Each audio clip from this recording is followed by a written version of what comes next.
Hey people, Positive Paul. Here I am once again. It's still October 5th. And while this is fresh in my mind, I've been pondering this situation concerning myself, Jubilina Redeemed, this so-called targeted individual community, which was a farce.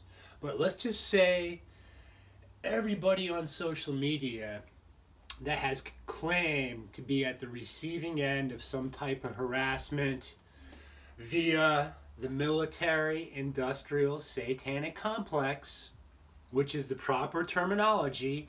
Yes, it's the United States of America, a government, the government, but I'm thinking about Jubilina and what she said in her last video.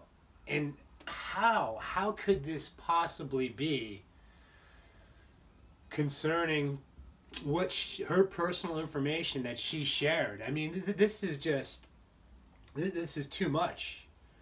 That, first off, you know, she's supposed to be one of the 144,000. I don't doubt that. I certainly believe she's had a spiritual awakening, like myself, because she was put through this MK Ultra Monarch programming, sold out by her family. And what I don't understand is man, they are on her, meaning these workers of iniquity. How can they get away with this, these perpetrators, which we know that if they're tied into the syndicate, they're protected by the authorities because they're corrupt. But the point is, all right, these so-called targets, everybody's a target. When does it stop? When does this so-called United States government, the Homeland Security, the Fusion Center, whoever is in charge, and say, hey, you know what? We got the wrong person. We got to stop spending our resources on following around someone that has proven not to be a threat. When do they say that? Well, with me, it's impossible, folks, because what have I told you? If you were part of MK Ultra, satanic ritual abuse, you're on an extermination list.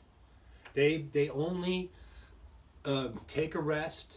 They plot, plan, rest, regroup, and recruit. They don't go away. So, again, with these targeted individuals, going back to 2015 when I started paying attention, 2016 when I got on YouTube, where are these individuals? I can go down the list. I'm not going to do this because I don't have time for this. But is there a point when this so-called targeting program that they say, all right, enough is enough. We got to stop this nonsense.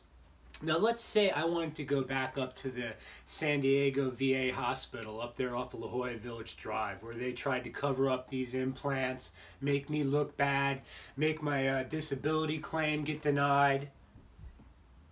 If I went back up there, what would happen, folks? Well, of course, the whole gang stalking perp army that a lot of people have been talking about is going to be there waiting for me.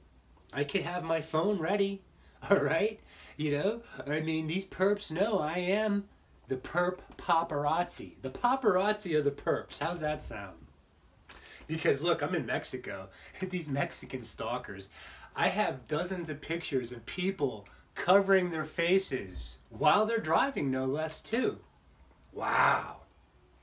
So again, when does this stop? If you're on some type of watch list, when do they cross your name off and say, all right, we're done spending millions of dollars only to get nowhere? See, remember, folks, when you do an investigation, what's the first thing you do? You look for witnesses, right? But someone has to report a crime first. There's a process. And when you deviate, there's a departure from that process. That's when you know you have a bunch of corrupt frauds running this Ponzi scheme known as the United States of America. Mine has started off good with these flawed white men that broke away from England saying, we had enough of you lazy, lying lizard limeys. But when is enough enough? That's my question. So that's what I've been pondering. And if anybody could help me out, let me know.